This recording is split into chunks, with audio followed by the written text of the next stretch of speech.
ಒಂದು ದೊಡ್ಡ ಮರದ ಬುಡದಲ್ಲಿ ಚಿಕ್ಕ ಇರುವೆ ಇತ್ತು. ಅದರ ಹೆಸರು ಚಿನ್ನಿ. ಚಿನ್ನಿಗೆ ಎತ್ತರದ ಮರವನ್ನು ನೋಡಲು ತುಂಬ ಇಷ್ಟ. ಆ ಮರದಲ್ಲಿ ಒಂದು ಅಳಿಲು ವಾಸವಾಗಿತ್ತು. ಅದರ ಹೆಸರು ಪಿಂಕಿ.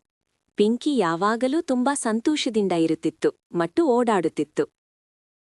ಒಂದು ದಿನ ಪಿಂಕಿಗೆ ತಿನ್ನಲು ಒಂದು ರುಚಿಯಾದ ಹಣ್ಣು ಸಿಕ್ಕಿತು. ಹಣ್ಣು ತುಂಬಾ ದೊಡ್ಡದಾಗಿತ್ತು. ಅದನ್ನು ಹಿಡಿದುಕೊಳ್ಳುವುದು ಕಷ್ಟವಾಯಿತು. ಅಕಸ್ಮಾತ್ ಪಿಂಕಿ ಸೀದಾ ಚಿನ್ನಿಯ ಮೇಲೆ ಬಿದ್ದಳು.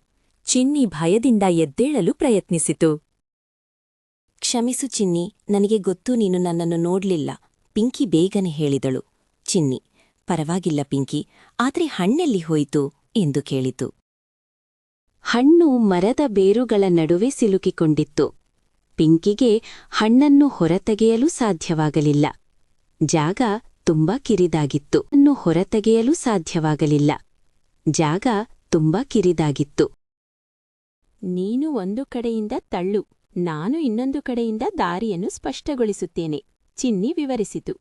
ಪಿಂಕಿ ಹಣ್ಣಿನ ದೊಡ್ಡ ಭಾಗವನ್ನು ಎಚ್ಚರಿಕೆಯಿಂದ ತಳ್ಳಲು ಪ್ರಾರಂಭಿಸಿದಳು. ಚಿನ್ನಿ ಹಣ್ಣಿನ ಅಡಿಯಲ್ಲಿದ್ದ ಸಣ್ಣ ಕಲ್ಲುಗಳನ್ನು ದೂರ ತಳ್ಳಲು ಪ್ರಾರಂಭಿಸಿತು. ಒಂದು ಚಿಕ್ಕ ಕಲ್ಲು ಗಟ್ಟಿಯಾಗಿ ಅಂಟಿಕೊಂಡಿತ್ತು. ಚಿನ್ನಿ ಅದನ್ನು ತಳ್ಳಲು ಹೆಚ್ಚು ಪ್ರಯತ್ನಿಸಿತು. ಕ್ರಮೇಣ ಹಣ್ಣು ಸ್ವಲ್ಪ ಚಲಿಸಲು ಪ್ರಾರಂಭಿಸಿತು. ಒಂದು ದೊಡ್ಡ ತಳ್ಳುವಿಕೆಯ ನಂತರ ಹಣ್ಣು ಬಿಡುಗಡೆಯಾಯಿತು. ನೀನು ಅದನ್ನು ಮಾಡಿದೆ ಚಿನ್ನಿ, ನಿಮ್ಮ ಉಪಾಯ ಕೆಲಸ ಮಾಡಿದೆ, ಪಿಂಕಿ ಕೂಗಿದಳು. ಚಿನ್ನಿ ಮುಗುಳು ನಕ್ಕಿತು. ಚಿಕ್ಕ ಸಹಾಯ ಕೂಡ ದೊಡ್ಡ ಫಲವನ್ನು ನೀಡುತ್ತದೆ. ಈ ಹಣ್ಣನ್ನು ಹಂಚಿಕೊಳ್ಳೋಣವೇ? ಪಿಂಕಿ ಆಸೆಪಟ್ಟಳು. ಇಬ್ಬರೂ ಒಟ್ಟಿಗೆ ಕುಳಿತು ರುಚಿಯಾದ ಹಣ್ಣನ್ನು ತಿಂದರು. ಅಂದಿನಿಂದ ಚಿನ್ನಿ ಮತ್ತು ಪಿಂಕಿ ರುಚಿಯಾದ ಹಣ್ಣನ್ನು ತಿಂದರು.